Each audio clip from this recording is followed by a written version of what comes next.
Paz e graça, pessoal. Estou aqui mais uma vez para fazer mais um vídeo.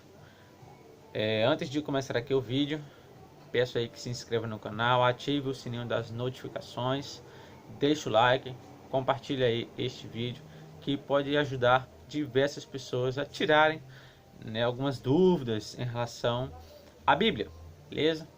E quem tiver aí interessado no curso de grego do Novo Testamento e também no curso de teologia em relação à Bíblia, só falar aí comigo. Vou deixar aí a descrição das minhas redes sociais aí embaixo, tá? Como o meu Facebook, a página do meu Facebook, que tá bacana lá, beleza?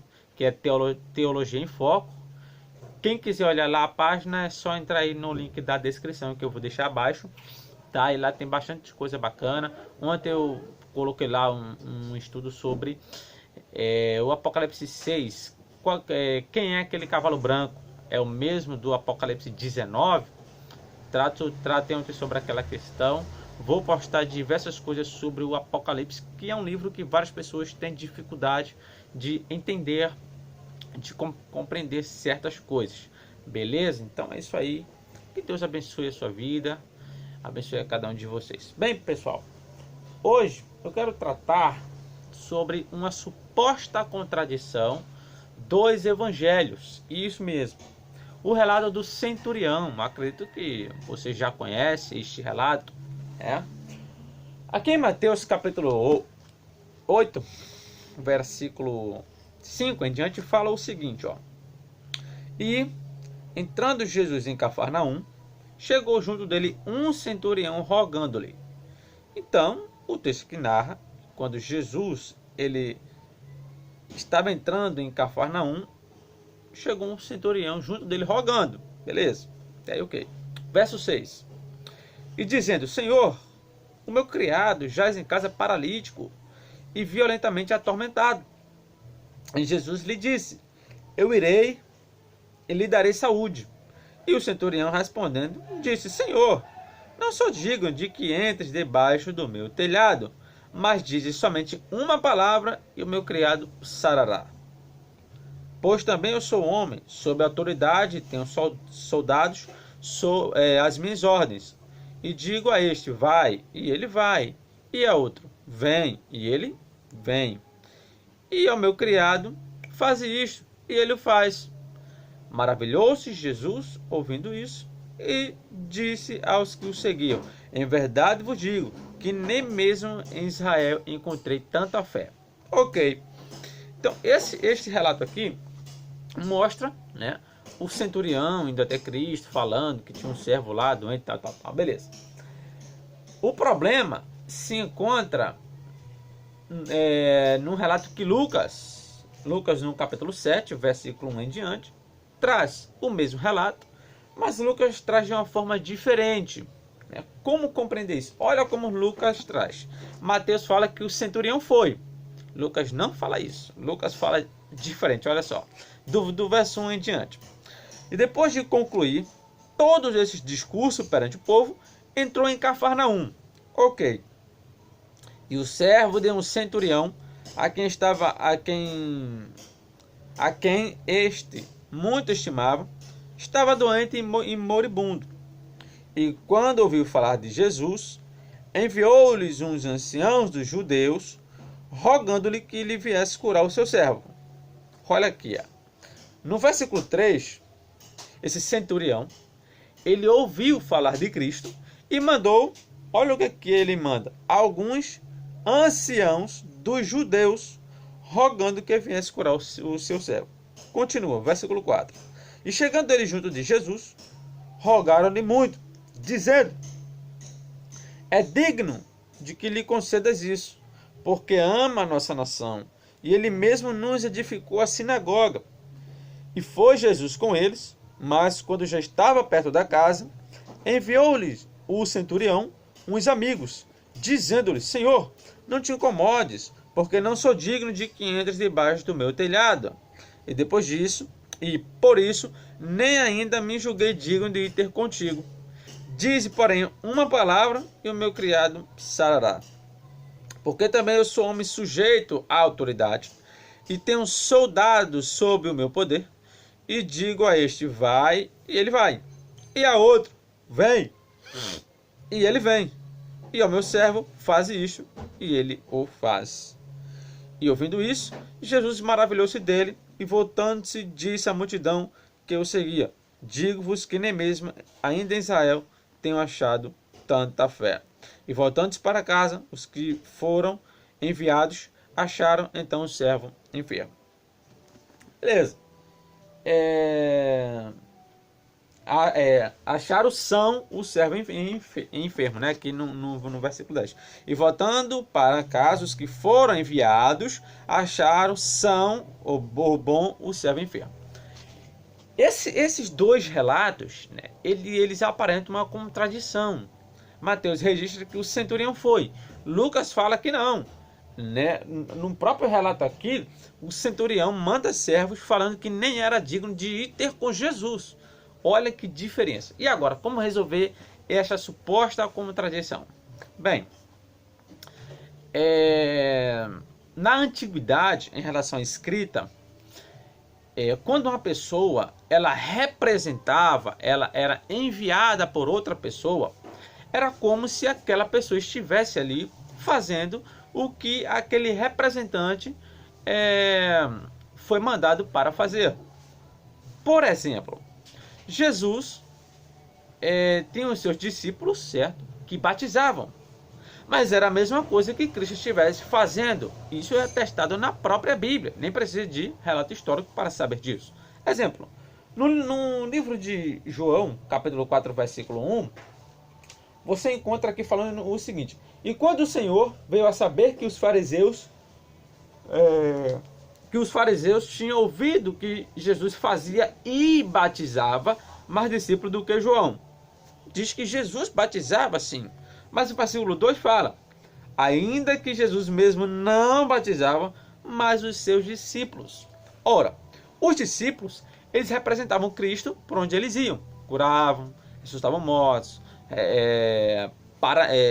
curavam paralíticos e todo tipo de doença. Ou seja, era como se o próprio Cristo estivesse ali. Em várias passagens, se eu não me engano lá em João mesmo, Cristo fala, quem rejeita vocês, rejeitam a mim. Quem aceitar vocês, aceitam a mim. Porque era como se estivesse, quem rejeitasse os discípulos, rejeitava aquele que tivesse enviado. Isso Cristo fala no livro de João, ele fala, quem rejeita a mim, rejeita aquele que me enviou. Porque essa era a ideia, né? De quem rejeitasse a pessoa enviada, rejeitaria também aquele que o enviou. Então o que é que Mateus faz e Lucas fazem? Mateus, ele coloca como se o próprio centurião estivesse conversando. E Lucas ele coloca os servos. Por quê? Porque aqueles servos que foram enviados para falar ali com Cristo, eles foram enviados por quem? Pelo centurião. Sendo assim, era como se o próprio centurião estivesse falando. Era a mesma coisa que ele estivesse relatando. Então Lucas vai e coloca a fala que o centurião mandou os seus servos falarem. Só que ele coloca de uma forma como se o centurião estivesse falando. Então Lucas vai e dá os detalhes de como ocorreu a história. De como eles pegaram ali, enviou aqueles servos e eles foram lá até Cristo e começaram a falar. Então aqueles servos, eles falavam as palavras que o centurião mandou falar. Isso o Lucas no capítulo 7, se você observar aqui, né, no versículo 6 fala, e foi Jesus com eles, mas quando já estava perto da casa, enviou-lhes o centurião uns amigos, dizendo, Senhor, não te incomode, porque eu não sou digno de que entres debaixo do meu telhado. Veja que o versículo 6 era como se o próprio centurião estivesse falando, só que aqui ele estava usando um meio, que era os servos. Então, não há contradição nos relatos. Mateus, ele registra a fala, ele registra o foco que Mateus usa, é a fala que ele mandou os seus servos falarem. Era como se ele estivesse falando ali.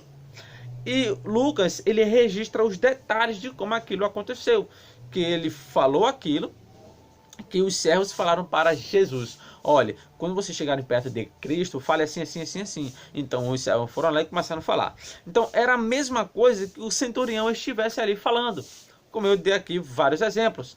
Em João 4 mesmo, né? Fala que Cristo batizava, mas no verso 2 fala que não era ele, eram os discípulos. Por que fala que eram os discípulos e não eles? Porque os discípulos estavam representando Cristo. Era como se Cristo estivesse batizando, né? Você tem ali várias partes, né?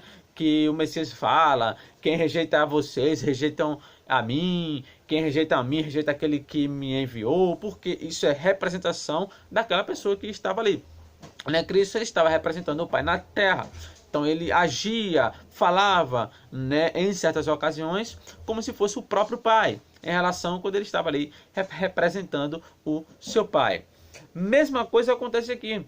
Quando o centurião, né, ele manda os seus servos, era como se ele tivesse ido, porque os servos iriam falar as palavras do centurião. Então o que é que Mateus faz? Ele pega as palavras que o centurião fala e registra o fato como se o centurião estivesse falando. Ele especificou apenas o centurião. O foco de Mateus era o centurião, enquanto Lucas não. Lucas ele registra a história completa, todos os detalhes. Mateus ele dá um resumo, né? Ele não coloca os servos no meio, ele tira os servos e coloca só o centurião, porque o foco de Mateus era só o centurião e Cristo. Lucas não, Lucas era o centurião, Cristo e os servos. Então Lucas dá o detalhe de que o centurião mandou os servos e aqueles servos estavam falando as palavras que o centurião mandou, que o centurião ali falou. Então era como se o centurião estivesse ali.